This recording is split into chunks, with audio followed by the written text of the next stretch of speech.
Hello, my name is Denise Wilkins, and I am the president and the founder of the Justin L. Davis Foundation.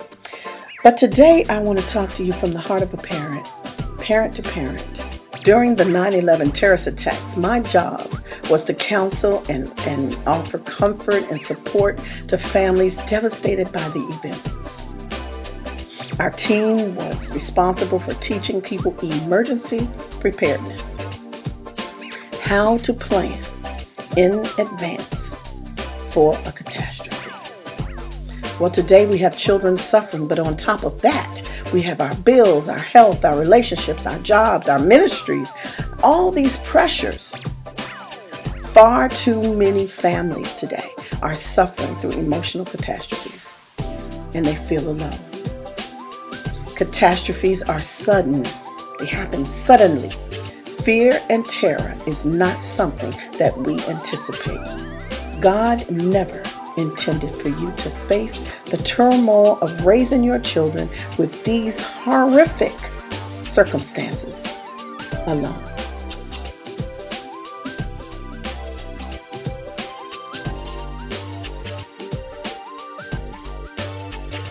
But in the 1950s, 60s, and 70s, it was the minority of youth who were making wrong choices. Today, the tables have turned. Too many of our children are making those wrong choices.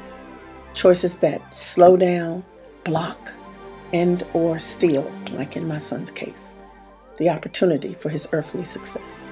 I just believe that it is hard enough for a child to survive the emotional pressures that puberty presents, than for them to have to fight for their lives during that period through the broken system syndrome.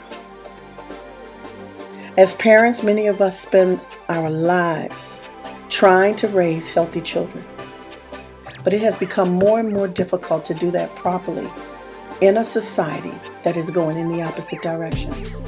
This subject is not a popular one, but it must be addressed because drugs are terrorizing too many families today.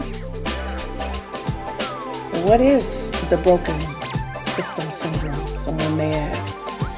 It is a group of broken systems that have become a trap working against youth and their families. Today, each one of us knows a young man or young woman, aged 14 to 24, who is lost, and they have turned to drugs and or alcohol to self-medicate. My son Justin was one of the victims of that syndrome. There are solutions to the problems, but power comes in numbers,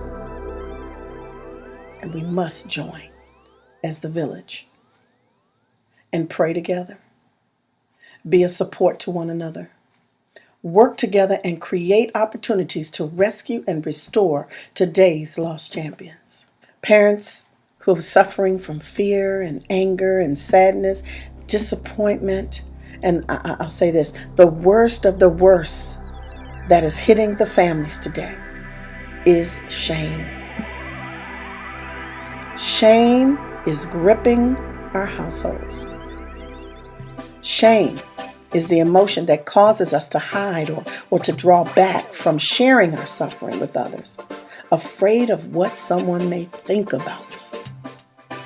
When the truth is, God never intended for you to face the turmoil of raising your children with these horrific circumstances alone. If you live in the Washington, D.C. metropolitan area, and you are a parent of a child who is on drugs, a parent who has lost a child to drugs or alcohol, a concerned parent with young children, or maybe you are just someone who sees the problems and want to work with a team of people who will bring solutions, we encourage you to get on board. Join us.